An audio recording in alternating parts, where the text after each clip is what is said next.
በየ17 ዓመቱ ዳግም እየተወለደች የምትሞት አንዲት ምስጢራዊት ልጅ ነበረች። ለሺህ ዓመታት በፍቅር የሚጠብቃት የማይሞት መልአክም አለ። ይህ ተራ ታሪክ አይደለም፣ የሰማይና የምድር ጦርነት ውጤት እንጂ።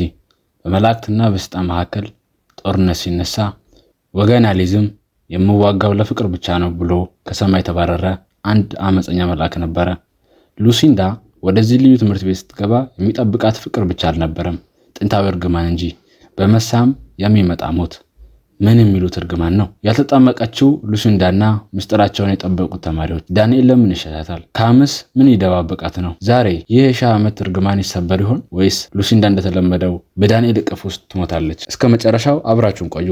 እጅግ አስገራሚውና ስሜት ቀስቃሹ ዘ ፋለን የተሰኘው ፊልም አሁን አብረን እናያለን። ታሪካችን የሚጀምረው ከሺህ ዓመታት በፊት አጽናፈ ዓለም በድቅድቅ ጨለማ ተውጣ በነበረችበት ወቅት ነው። በመጨረሻም ፈጣሪ ብርሃን ፈጠረ። ሰማይም የመላእክትና የቅዱሳን ማደሪያ ሆነች። ነገር ግን በዚህ ክብር መካከል ሉሲፈር አምላክን ተቃወመ። ከሰማያዊ ክብሩም ተዋርዶ ወደ ጥልቅ ገደል ተወረወረ፣ ሰይጣንም ሆነ። በዚህም ምክንያት በአምላክና በሉሲፈር መካከል ታላቅ ጦርነት ተነሳ። መላእክት ሁሉ ወገን እንዲይዙ ተገደዱ። ነገር ግን አንድ መልአክ ለማንም ወገን አልወግንም አለ። እኔ የምዋጋው ለፍቅር ብቻ ነው በማለቱ እርሱንና እርሱን የተከተሉ መላእክት ሁሉ ከሰማይ ተባረሩ። ዛሬ እነዚህ መላእክት በሰው አምሳል በምድር ላይ ይኖራሉ። ስማቸውም የወደቁት ዘ ፋለን ይባላሉ። አሁን ወደ አሁኑ ዘመን እንመለስ። ሉሲንዳ የምትባል ልጅ ስዎርድ ኤንድ ክሮስ ወደ ተባለ ልዩ የቦርዲንግ ትምህርት ቤት ትገባለች። ይህ ቦታ ባህሪ ላላቸው ታዳጊዎች የተዘጋጀ ማረሚያ መሰል ትምህርት ቤት ነው። ሉሲንዳ ካለፈው ሕይወቷ ጋር የተያያዘ ምስጢር አላት። ይህም ከአንድ የእሳት አደጋና ከአንድ ወጣት ልጅ ሞት ጋር የተያያዘ ነው። ልክ ትምህርት ቤቱ እንደደረሰች ካም የተባለ ወጣት በፖሊስ ታጅቦ ወደ ግቢው ሲገባ ትመለከታለች። ሁለቱም አይን ለአይን ይጋጫሉ። በመካከላቸውም ጥልቅ የሆነ ፍላጎትና የመሳሳብ ስሜት ይፈጠራል። ከዚያም ሉሲንዳ ጥብቅ ፍተሻ ይደረግባታል። ርዕሰ መምህሯ ስልኳንና እናቷ ለልደት ቀን የሰጣቻት ስጦታ ለጥቃት ሊውል ይችላል በሚል በቁጥጥር ስር ያውሉታል። በመቀጠልም አርያም የምትባል ተማሪ ትምህርት ቤቱን እንድታስጎበኛት ትመደብላታለች። ግቢውን እየዞሩ እያለ ሉሲንዳ እንደገና ካምን ታያዋለች። አርያን ግን ከእርሱ ራቂ፣ እሱ የችግር ሁሉ ምንጭ ብቻ ነው ስትል ታስጠነቀታለች። ምሽቱን ሉሲንዳ በክፍሏ ውስጥ ተኝታ እያለ እኩለ ሌሊት አካባቢ ከእንቅልፏ ትባናለች። በአምፑል ውስጥ የተሰበረ ቢራቢሮ ታያለች። በዚህ ጊዜ እጅግ የሚያስፈራ የእሳትና የጨለማ ቅዠት ይታያታል። ይህ ሁኔታ በጣም አወኳታል። ከጥቂት ጊዜ በኋላ ቅዠቱ ይጠፋል፣ ቢራቢሮውም ይሞታል። ከዚያም ሉሲንዳ እንቅልፍ ይወስዳታል። በማግስቱ ከሳይካትሪስት ጋር ስትወያይ ከልጅነቷ ጀምሮ ጥላዎች የሚባሉ ምስሎች እንደምታይ ትናገራለች። ዶክተሩ መድኃኒት እንድትወስድ ቢመክራትም የማያቸው ነገሮች የበሽታ ውጤት አይደሉም በማለት እምቢ ትለዋለች። ሉሲንዳ ወደ ቤተ መጽሐፍ ስትሄድ የሃይማኖት መምህሯን ሚስ ሶፊያን ታገኛለች። እዚያው ዳንኤል የተባለ መልከ ወጣት ትመለከታለች። ገና ስታየው ከዚህ በፊት የምታውቀው የሚመስል የጥልቅ ትስስር ስሜት ይሰማታል። ልትናገረው ስትሞክር ግን ዳንኤል አይቷት በፍጥነት ጥሏት ይወጣል። በኋላ ላይ ሉሲንዳ ኮሪደር ላይ ስትሄድ ሞሊ የምትባል ተማሪ ትንኮሳ ትጀምርባታለች። ሞሊ ስለ አንቺ ሁሉንም አውቃለሁ፣ አንቺ ነፍሰ ገዳይ እብድ ነሽ እያለች ትሰድባታለች። ሉሲንዳ ውስጥ የእሳት ትዝታዎች ይቀሰቀሳሉ። ሁለቱ ልጃገረዶች ጸብ ይጀምራሉ። ነገር ግን ርዕሰ መምህሩ ሉሲንዳን በቅጣት የግቢውን ቆሻሻ እንድታጸዳ ያዛታል። በዚህ መከራ ውስጥ ሆና ስታለቅስ ፔን የምትባል ደግ ልጅ መታ ተጽናናታለች። ሚስ ሶፊያ በክፍሉ ስለ አመፀኛው መልአክ ታስተምራለች። ይህ መልአክ ወገን ያላዘው ለፍቅር ሲል እንደሆነ ትገልጻለች። እነዚህ መላእክት አመፀኛው መልአክ ወገን እስኪይዝ ድረስ በምድር ላይ ታስረው እንደሚቆዩ ትናገራለች። ሚስ ሶፊያ የሉሲንዳን አስተያየት ስትጠይቃት ሉሲንዳ ስለ ጉዳዩ ብዙ እንደማታውቅና ቤተሰቧ ሃይማኖተኛ ስላልሆኑ እስካሁን እንዳልተጠመቀች ስትናገር ክፍሉ በድንጋጤ ይዋጣል። ከክፍል ወጥታ ቅጣቷን እየፈጸመች ሳለ አንድ ግዙፍ የመላእክት ሐውልት በላዋ ላይ ሊወድቅ ሲል ሉሲንዳ በድንጋጤ በቆመችበት ዳንኤል ደርሶ ያድናታል። ሲነካካት ሉሲንዳ ካለፈው ሕይወቷ የመጣ የሚመስል ትዝታ ይታያታል። ልትናገረው ሞክርም፣ ዳንኤል ግን ዝም ብሎ ሄዷል።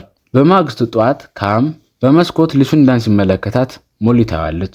ሞሊ ከሷ ጋር ፍቅር ይዟል አይደለ ብላ ካፈጀችበት በኋላ ለምን እዚህ እንደሚሰራ እንዳይረሳ ታስጠነቅቀዋለች። ሉሲንዳ ዳንኤልን አግኝታ ህይወቷን ስለታደገው ልታመሰግነው ብትሞክርም ዳንኤል ግን ከዚህ በፊት ተገናኝተን አናውቅም በሚል በቁጣ ያባርራታል። ሉሲንዳ ካምን ትወደዋለች። እሱም ከመምህራን ክፍል የሰረቀውን ቡና እየጋበዘ ያቆላምጣታል። በሳምንቱ መጨረሻ ለሚደረግ ግብዣም ይጋብዛታል። በሌላ በኩል በሰይፍ ፊልሚያ ክፍል ውስጥ ሉሲንዳ መጀመሪያ ከሞሊ ጋር ትገጥማለች። ሞሊ በቀላሉ ታሸንፋለች። በመቀጠልም ከዳንኤል ጋር እንድትጋጠም ትገደዳለች። በውጊያው መሃል ሉሲንዳ ውስጥ ጥንታዊ ትዝታዋ ይነቃቃል። ከዳንኤል ጋር ስትዋጋ የነበረች ይመስል በሚገርም ብቃት መዋጋት ጀምራለች።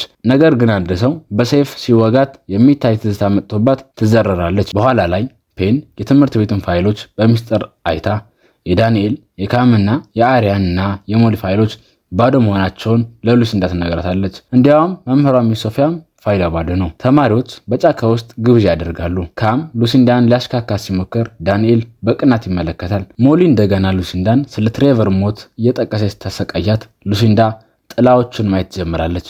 ካም ጣልቃ ገብቶ ሞሊን ካባረረ በኋላ ዳንኤል መጥቶ ከካም ጋር በሉሲንዳ ምክንያት ጣላሉ። ሉሲንዳ ብቻዋን ስትመለስ ትሬቨር በእሳት ተከቦ ሲሞት የሚታይ ትዝታ በድጋሚ ይታያታል። በማግስቱ ከሳይካትሪስት ጋር ስትገናኝ ሉሲንዳ ምንም ቅዠት አላየሁም ስትል ትዋሸዋለች። ሉሲንዳ በማኛ ገንዳው አጠገብ ዳንኤልን ታገኘዋለች። አንገቱ ላይ ያለው ሐብል ስታይ ጥንታዊ ትዝታ ይነሳበታል። ዳንኤል ግን የምወደው ሌላ ሴትን ነው፣ አንቺ ግን እሷን ታስታውሽኛለች በማለት ራሱን ያርቃል። ኋላ ላይ ሉሲንዳ ስለ ትሬቨር ሞት ለፔን ትነግራታለች። እኔ ጥላዎችን አያለሁ፣ ከዚህ ሰዓት ይነሳል ትላታለች። ፔን ግን ይህ አደጋ ነው፣ እኔ አምንሻለሁ፣ አንቺ ንጹህ ነሽ በማለት ታጽናናታለች። በክፍል ውስጥ ሉሲንዳ ተመራ የማታውቀውን የላቲን ቋንቋ በትክክል ተርጉማለች። በኋላም ሚስ ሶፊያ ዳንኤል ስለ ሉሲንዳ አለመጠመቅና ስለወደቀው ሐውልት በሚስጥር ሲያወሩ ትሰማለች። ዳንኤል የጣለውን ስዕል ስታይ ስዕሉ እሷን ነው። ዳንኤል ይህ ስለተረገሙ ፍቅረኛሞች የሚተርክ ልብ ወለድ ነው ይላታል። ልጁ የማይሞት ነው። ልጃገረዷ ግን በየ17 ዓመቱ ትወለዳለች። ነገር ግን ልክ እንደተሳሳሙ ልጅቷ ትሞታለች ይላታል።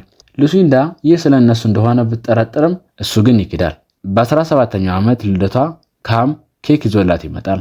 ካም ጋር ለሽርሽር ሄደው እየጨፈሩና እየጠጡ ሳለ ካም ሊስማት ሲሞክር ዳንኤል ደርሶ ይጣላሉ። ሁለቱ ስለ ሉሲፈርና ስለ መላእክት ሲያወሩ ሉሲንዳ ግራ ተጋብታ በካም ሞተር ሳይክል ጥላቸው ትሄዳለች። ወደ ፔን ዘንድ ሄዳ ካለፈው ህይወቷ ጋር የተያያዙ ነገሮችን ትነግራታለች። ፔን ሉሲንዳንና የቴክኖሎጂ ባለሙያዎች ወደ ቤተ መጻሕፍት ሄደው ምርመራ ያደርጋሉ። የዳንኤልን ፎቶ በኮምፒውተር ሲመረምሩ ከብዙ መቶ ዓመታት በፊት ዳንኤልና ሉሲንዳን የምትመስል ሴት አብረው ያሉበት ፎቶ ይገኛል። በዚህ መሃል ጥላዎቹ መጥተው ቤተ መጻሕፍትን ያቃጥሉታል። ቶድ በእሳቱ ውስጥ ህይወቱ ያልፋል። ዳንኤል መጥቶ ሉሲንዳን ከእሳቱ ውስጥ ያወጣታል። ሉሲንዳ ከእንቅልፏ ስትነቃ ፖሊሶች ስለ እሳቱ ሊጠይቋት ቢፈልጉም አባቷ ይከለክላቸዋል። ዳንኤል ካምን ቶድን ገለሃል ብሎ ይከሰዋል። ሉሲንዳ ስትነቃ ዳንኤልን በረንዳ ላይ ታገኘዋለች። እውነቱ እንዲነግራት ከፎቅ ላይ ራሷን ተወረውራለች። በዚህ ጊዜ ዳንኤል ትልቅ ክንፉን ዘርግቶ በሮ ይዛታል። አዎ እኔ መልአክ ነኝ ይላታል። ዳንኤል ለሺህ ዓመታት አብሮ የነበሩባቸውን ትዝታዎች በጥላዎቹ አማካኝነት ያሳያታል። ሉሲንዳ ዳንኤልን ትሰማዋለች። በሚገርም ሁኔታ በዚህ ጊዜ አትሞትም። እርግማኑ ተሰብሮ ነበረ። ነገር ግን ትልቋ ጠላት መምህሯ ሚስ ሶፊያ መሆኑን ይገልጽላታል። ሶፊያ ፔንን ትገለዋለች። ሉሲንዳን ለዘላለም ገድዬ ዳንኤል ወገን እንዲይዝ አድርገዋለሁ ትላለች። ነገር ግን ጥላዎቹ መጥተው ሶፊያን ውጠው ያጠፏታል።